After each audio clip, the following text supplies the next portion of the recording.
When you think of the centre of Crossens, you'd probably think of this area that I'm walking through now, which has probably been the case since the late 19th century. But when you think of old Crossens, the village centre was much further north, centred around Banks Road. And the reason for this was that the area around Banks Road was on higher ground.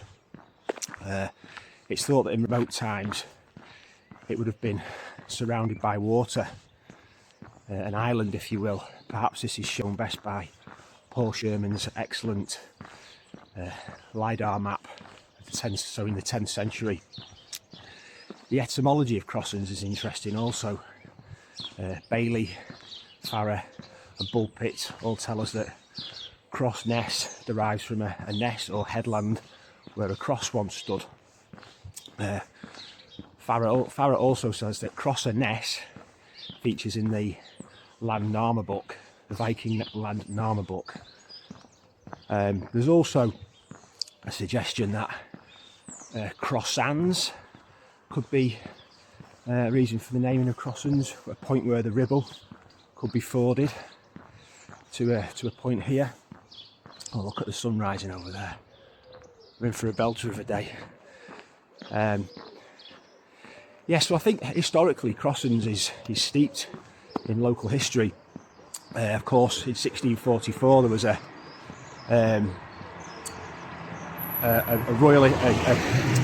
Cavaliers, a skirmish happened in Crossens. Cannonballs were found in Braid Street and Land Lane during some excavations. It's possible that the naming of those two streets are linked to a place name named in a 12th century deed called Braidlond. We've also got land houses shown on maps, possibly linked to Braidlond. But we're now going to move to a few points where I want to tell you some stories from the past. Okay, so we're now at what's more commonly known as the Plow Roundabout, of course, named after the late 19th century hotel, of course, the Plow, which stood behind me here. In olden times, this area was, before the roundabout existed, it was called a plantation, for reasons unknown. You can see behind me here the higher ground that I spoke of up Banks Road. You can see the ground rising up there. The reason for that was it's on a boulder clay mound, and that's where the centre of the old village would have been. There was the smithy there, the medieval rectory was there. There would have been a tide barn and grange, and also other such old ale houses. There was a beer house here called the Boot and Shoe, which probably dates from the 1830s, just behind me here. And as I said, you can see the ground rising up there. So we're going to move on to our next point a bit further down here. We're going to go back even further.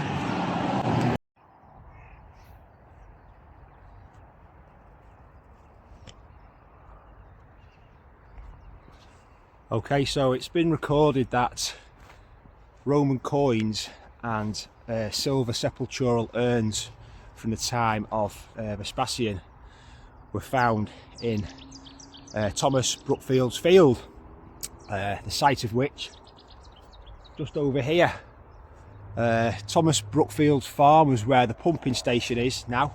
Obviously the pumping station built around 1960, but Brookfield's farmhouse was where the pumping station is, and his field stretched from here all the way to Water Lane.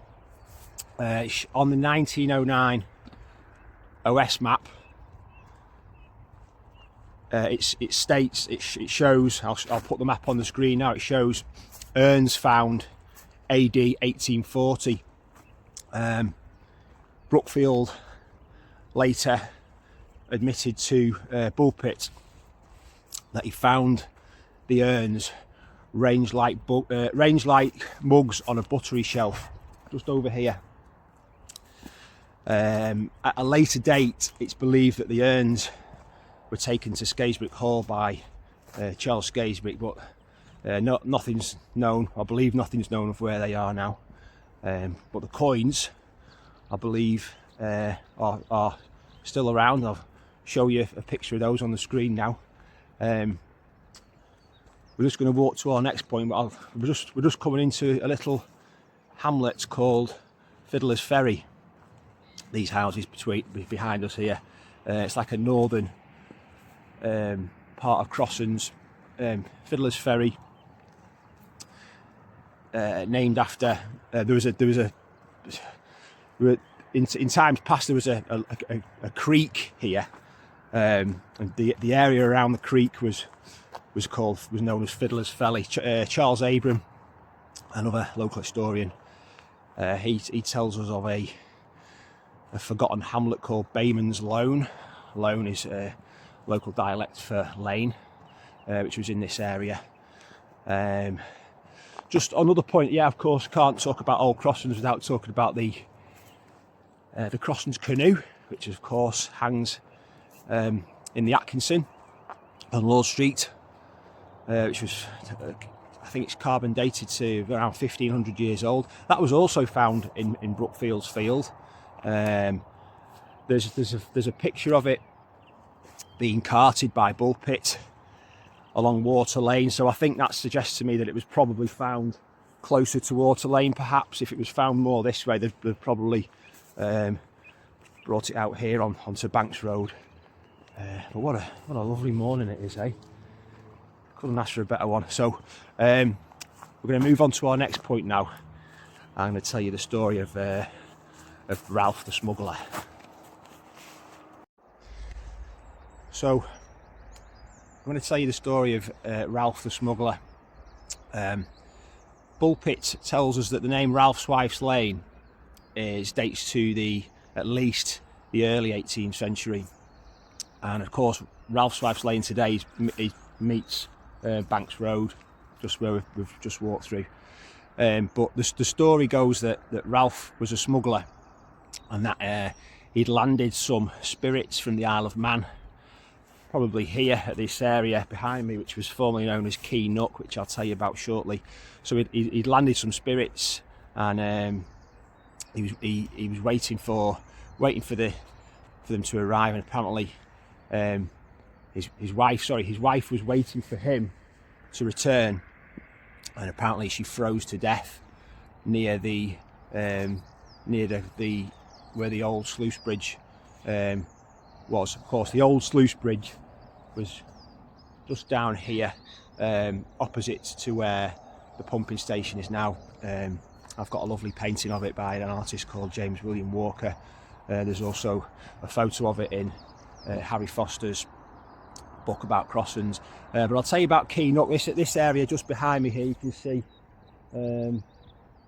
where the tall reeds are. That was a kind of a triangular shaped area where boats would land when obviously the other watercourse on the other side of the three pools, that just goes straight into the pumping station now, but it used to come out here as well, and it formed a little sort of triangle, and that was an area called Key Nook.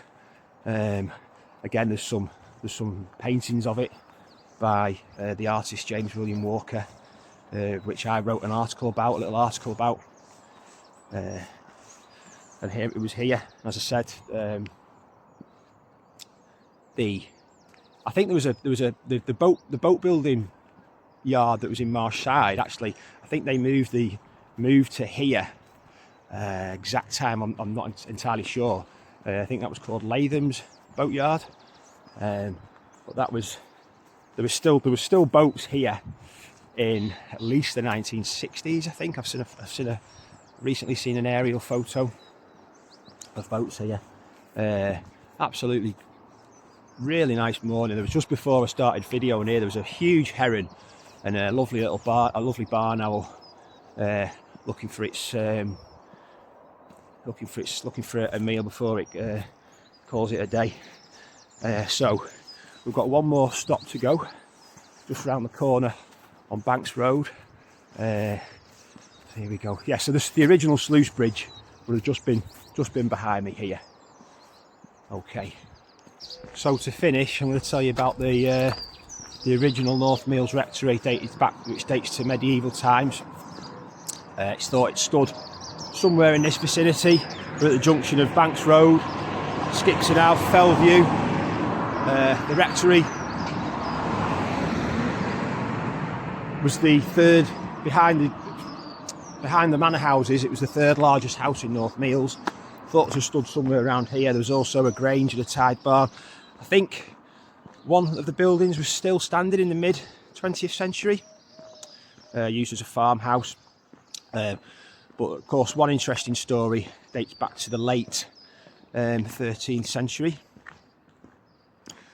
Sorry, late 14th century. A parson, John de Liverpool, who's reputed to